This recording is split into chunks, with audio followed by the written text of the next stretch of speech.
no siempre nos da señales visibles en el momento que lo pedimos. Y es precisamente en esos momentos de aparente silencio cuando nuestra fe se fortalece más. Dios nos invita a confiar, no porque veamos resultados inmediatos, sino porque sabemos quién es Él y cómo actúa en nuestras vidas. La Biblia nos da innumerables ejemplos de personas que tuvieron que caminar sin ver el resultado final, confiando únicamente en las promesas de Dios. Uno de los casos más impresionantes es el de Moisés y el pueblo de Israel, cuando Dios los guió por el desierto hacia la tierra prometida. Fueron años de caminata, de incertidumbre, de pruebas. ¿Cuántas veces habrán sentido que estaban dando vueltas en círculos sin ver el destino prometido? Pero cada paso que daban, aunque no lo sabían en ese momento, los acercaba más al plan que Dios había preparado para ellos. Es lo mismo contigo.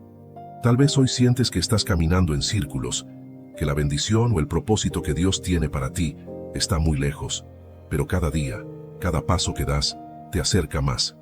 Aunque no lo veas o no lo entiendas, Dios está guiando tus pasos. A veces necesitamos atravesar temporadas en las que todo parece oscuro, porque es en esas temporadas donde nuestra fe brilla más. Un versículo que siempre me viene a la mente cuando pienso en la fe es 2 Corintios 5:7. Porque por fe andamos, no por vista. Y esto es clave. No siempre veremos el camino claramente, pero la fe es creer que Dios está trazando ese camino para nosotros, aunque no podamos verlo en este momento. Entonces, ¿qué puedes hacer cuando sientes que no hay señales claras o que el camino está lleno de obstáculos? En primer lugar, sigue orando. La oración no solo es un acto de pedir, sino un acto de confianza, de poner en las manos de Dios nuestras preocupaciones y dudas. Además, sigue caminando.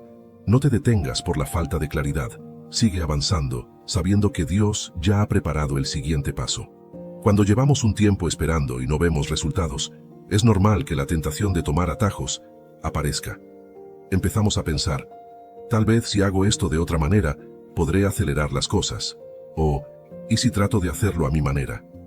Es esa desesperación de querer ver resultados que nos puede llevar a salirnos del plan de Dios y tomar decisiones que, aunque parezcan buenas en el momento, nos alejan de lo que Él tiene preparado para nosotros.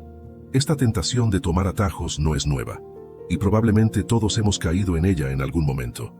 Queremos respuestas ya, soluciones inmediatas, y cuando vemos que la bendición no llega en el tiempo que esperamos, pensamos que tal vez podemos ayudar a Dios a que las cosas sucedan más rápido. Pero la verdad es que cuando tratamos de forzar algo fuera del tiempo de Dios, casi siempre termina mal. Un ejemplo claro de esto es la historia de Abraham y Sara. Dios les había prometido un hijo, pero cuando pasaron los años y no veían el cumplimiento de esa promesa, empezaron a dudar. En vez de seguir esperando el tiempo de Dios, decidieron tomar un atajo. Sara sugirió que Abraham tuviera un hijo con su sierva, Agar, pensando que esa sería la forma de cumplir la promesa de Dios.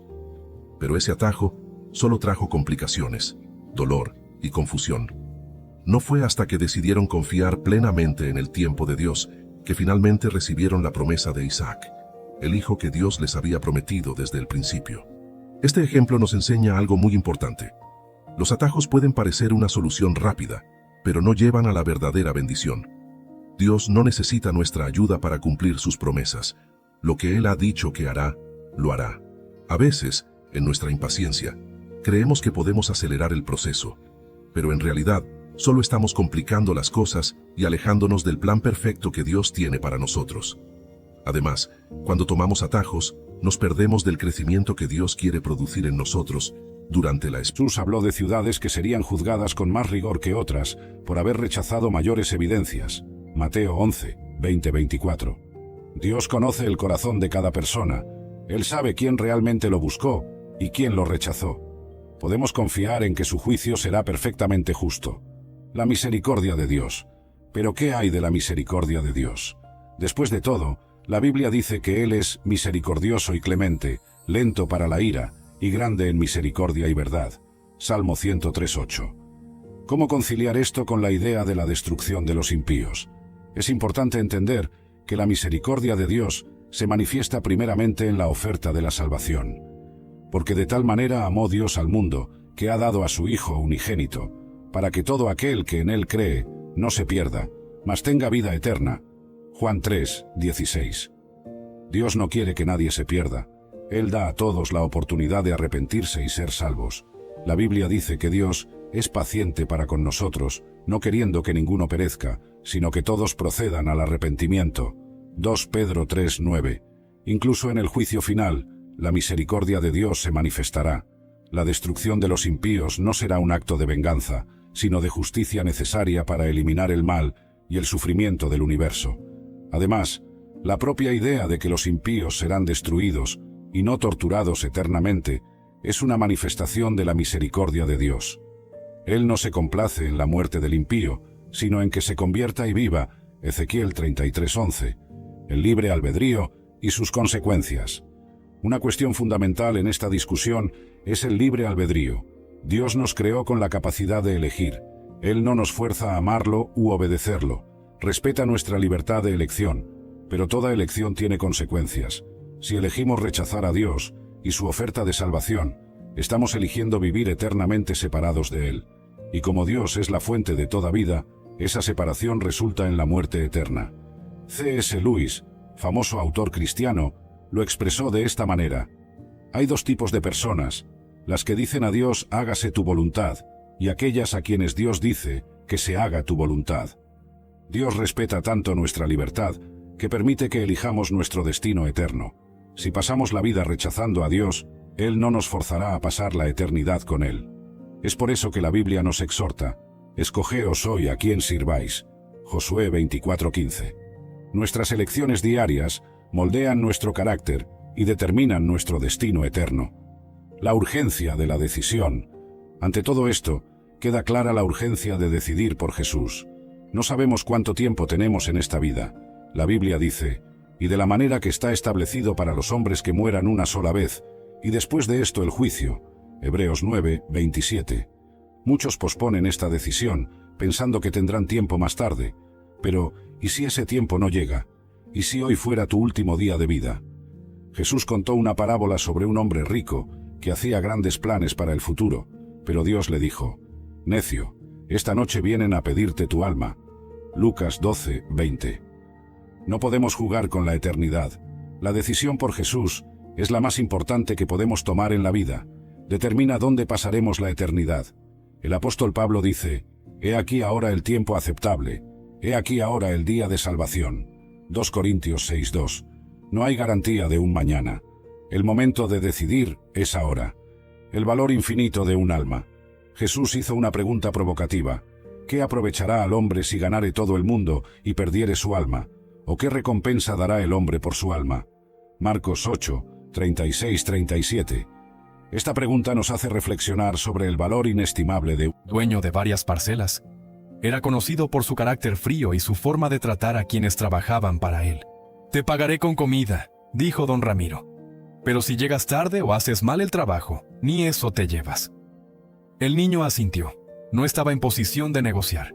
Ese día trabajó desde muy temprano, bajo el sol, recogiendo sacos, acarreando leña, cargando agua. Sus manos pequeñas se llenaron de ampollas, pero él se decía a sí mismo que valía la pena. Tenía demasiadas noches de estómago vacío acumuladas. Al caer la tarde, don Ramiro le entregó un pequeño saco de comida. Un pan, un poco de arroz, unas papas. Para cualquiera habría sido poco. Para Mateo, era como recibir un cofre de oro. Mientras caminaba de vuelta a su casita, abrazaba el saco contra su pecho como si temiera que el viento se lo arrebatara. Sus pasos eran lentos, cansados, pero en sus ojos había una pequeña luz de satisfacción. Sin embargo, no todos estaban contentos de verlo. En el camino se encontró con un grupo de muchachos del pueblo, mayores que él. Lo habían visto muchas veces y algunos disfrutaban molestarlo. «Miren, ahí viene el huérfano», dijo uno. «Seguro va cargando la casa entera en ese saco», rió otro. «A ver, muéstranos qué llevas». Mateo apretó el saco con más fuerza. «Es mío», respondió con la voz baja. Las risas se hicieron más fuertes. Uno de los muchachos se acercó y le dio un empujón. «No seas tonto, solo queremos ver». En un segundo, el saco cayó al suelo y parte del contenido se desparramó en la tierra. El pan quedó manchado de polvo. El arroz se mezcló con piedras pequeñas. Los muchachos se rieron aún más. «Mira, ya ni eso puedes cuidar», se burlaron.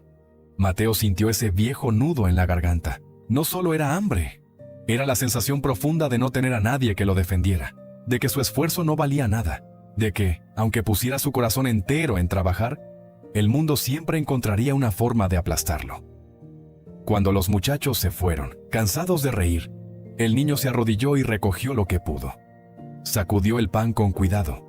Separó el arroz que aún se podía salvar. Sus manos temblaban, no solo por el cansancio, sino por la rabia silenciosa que lo quemaba por dentro.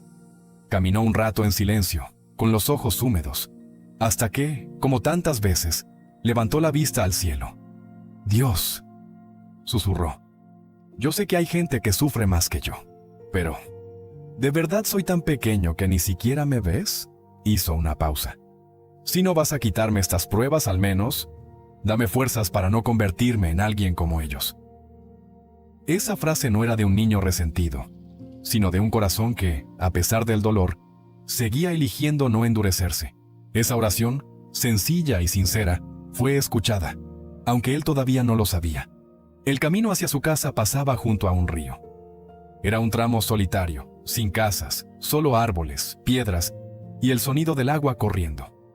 A Mateo le gustaba ese lugar. Era para él una especie de refugio.